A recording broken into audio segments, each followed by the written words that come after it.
بسم اللہ الرحمن الرحیم۔ السلام علیکم، امید ہے آپ سب خیریت سے ہوں گے۔ 88 قصہ یزید پلید کی اذیتناک موت۔ اس کائنات میں اول و آخر سب سے بڑا ظلم و ستم کا بازار گرم کرنے اور اہل بیت اطہار پر ظلم و ستم کرنے کے بعد اطرت پیغمبر صلی اللہ علیہ وسلم کو اپنے قہر و غضب کے تیروں کا نشانہ بنانے کے بعد اور میدان کربلا میں آل مصطفیٰ صلی اللہ علیہ وسلم کو بھوکا پیاسا شہید کرنے کے بعد آخر کار یزید پلید پر بھی وہ وقت آ ہی گیا جس سے نہ کوئی بادشاہ بچ سکا ہے اور نہ ہی کوئی فقیر، نہ کوئی ولی اور نہ ہی کوئی پیغمبر، یعنی موت کا وقت یزید کو معمولی سی درد کلونج ہوئی، مگر چونکہ یہ درد ظلم کی سزا تھی اس لیے عذاب بن گئی۔ 3 دن اور 3 راتیں بستر مرگ پر تڑپتا رہا۔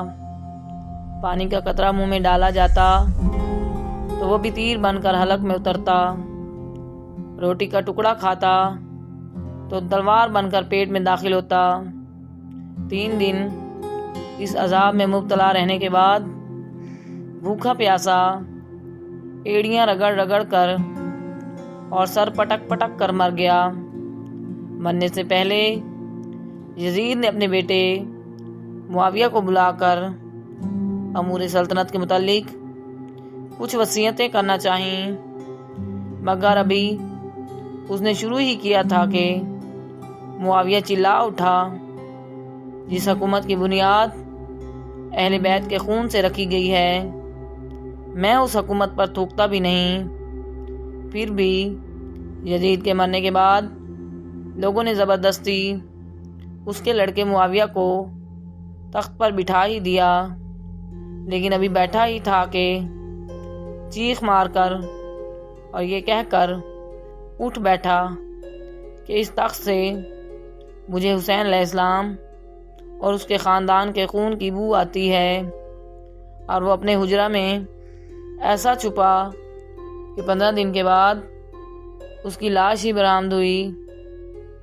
یاد رہے کہ یزید لعین کا پورا دور حکومت ہی ظلم و ستم اور آل نبی اولاد علی کے ساتھ ناروا سلوک پر مبنی تھا۔ یہی نہیں کہ اس لعین نے امام حسین علیہ السلام کے خانوادہ پاک کو تہ دیگ کیا، بلکہ اس نے مدینہ منورہ کی بے حرمتی کرنے کے لیے بھی اپنی افواج کو مدینہ عالیہ روانہ کیا تھا، جہاں اس کی فوجوں نے ظلم و بربریت کی بدترین داستانیں رقم کی تھیں۔ اگلا قصہ اقوال زریں۔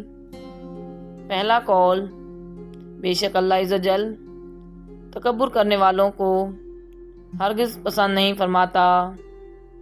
اگلا قول، اللہ عز و جل نے اپنی قدرت سے تمام مخلوق کو پیدا کیا اور وہی اپنی قدرت سے سب کو زندہ بھی اٹھائے گا۔ اگلا قول، اللہ عز و جل ہر مصیبت میں بہترین پناہ گاہ ہے اور ہر سختی میں بہترین سہارا ہے۔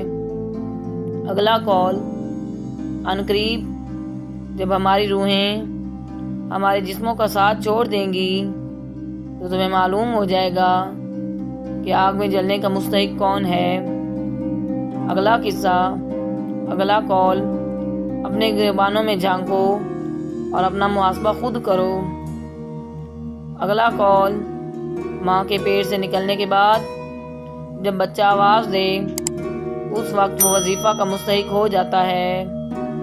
اگلا قول، مال کا سب سے بڑا مصرف یہی ہے کہ اس سے کسی کی عزت و آبرو محفوظ ہو جائے۔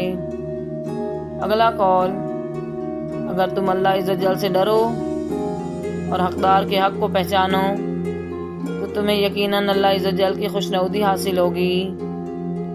اگلا قول، عام لوگ دنیا دار ہوتے ہیں اور وہ دین میں ظاہری طور پر اس وقت تک ہوتے ہیں